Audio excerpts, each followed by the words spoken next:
Addiction comes in many forms: smoking, drugs, marijuana, cocaine, methamphetamines, acid, prescription drugs, black market drugs.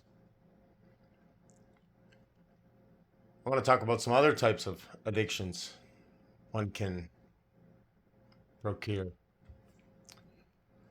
sex, arguing, masturbating, coffee.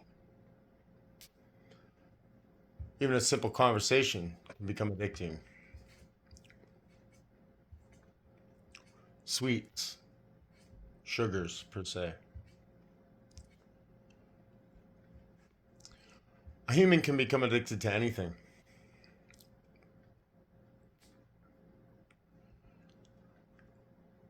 It comes from your subconscious. Neuroscientists don't really know enough about it. They know the basics. They know what they've learned through old literature, psychiatrists, counselors, and addiction, what they see on the street. Many state or reference that they could use more addicts to learn from, to learn about severe addiction and how to deal with it. One of the reasons is because severe addicts seclude themselves. They're paranoid. They surround themselves in their comfort zone, or let's call it a pleasure zone. They're scared. They're afraid to reach out. They're afraid to get help. Every time they become stronger, so does the addiction. And see, that's the subconscious working its magic.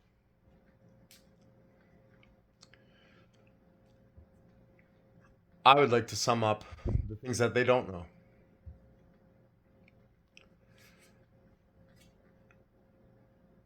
When you get just strong enough and confident enough, and you feel like making that change, quitting your addiction, I'm going to do it this time. You maybe a couple of weeks, 3 weeks, whatever. You're about to make a phone call. You get scared. You get nervous. You put your phone down. You're struggling. You're arguing with yourself. You're fighting with yourself mentally. It's a mental battle back and forth. You become so stressed out that you just can't handle it. Thoughts are going in every single direction. Your emotions are sporadic waves of discomfort. So you give up. You say, I'll try again later. During this time that your addiction comes out of its shell. See, because you've sheltered it, you've enclosed it. You as a person has come out and said, I'm going to try and beat this. And your subconscious says, no, you're not. It's not going to happen. No. That's kind of actually the mental battle that you go through. I found it more useful to coax your addiction, allow it to exist, mentally and verbally confront it. Tell it, listen, I know you're not going to enjoy leaving because we're together, we're one. But my life is in danger, and I need you to understand that you have to work with me. We can do our drug, we can do our activity, we can do it in the future, but you need to give me some time to heal, some time to forget, some time to grow, some time to live. And I think if you try this, as silly as it sounds, it works wonders. See, because the moment you say, I'm not doing this anymore, you don't have control over me anymore. It doesn't like that. just doesn't like that.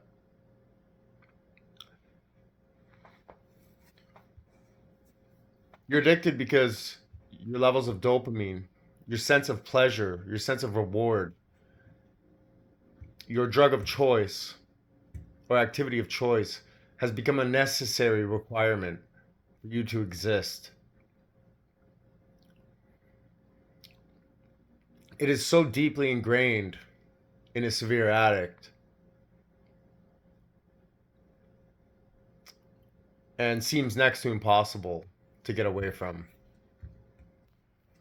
I suffered from a severe gambling addiction, many other addictions throughout my life, but this one took me for a car ride. That's for sure. I had to read every book on dopamine, every book on neuroscience. I had to understand it. Once I understood it, I was able to make changes.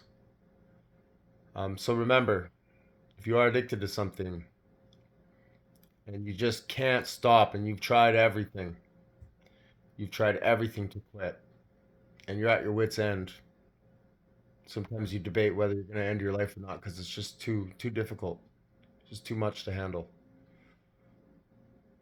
When you reach that point, you need to understand that it's not your fault. You made the choice at the beginning, yes. Take responsibility for that when the time's necessary. But for the time being, you have no control over how strong the urge has become in pursuit of satisfaction. This is your reward center. This is your dopamine in your brain surging every time you do drugs. And your dopamine levels go extremely high. And then when you relapse, you go into the deficit stage when you're trying to quit, and then you relapse again, and you go into the mountain. And when you're below average dopamine, average daily production of dopamine, you're depressed, you're miserable, irritable, angry, even dangerous to be around. What they say is science has proven that as high as you go, whether it's 1,000% times your uh, average levels of dopamine, you per se you would go 2,000% into the negative. So you go twice the amount into the deficit stage, and that's basically around the time where you relapse and you say, "I need my drug. I need my drug. I need my activity. Whatever it is." At what point is it severe? Well, that's a whole nother video. Remember, you have control, but not a very lot. A tiny amount. So coax your addiction to understand that you need a bit of a break. You need some time. And I think you will see the results quite astounding. Good luck.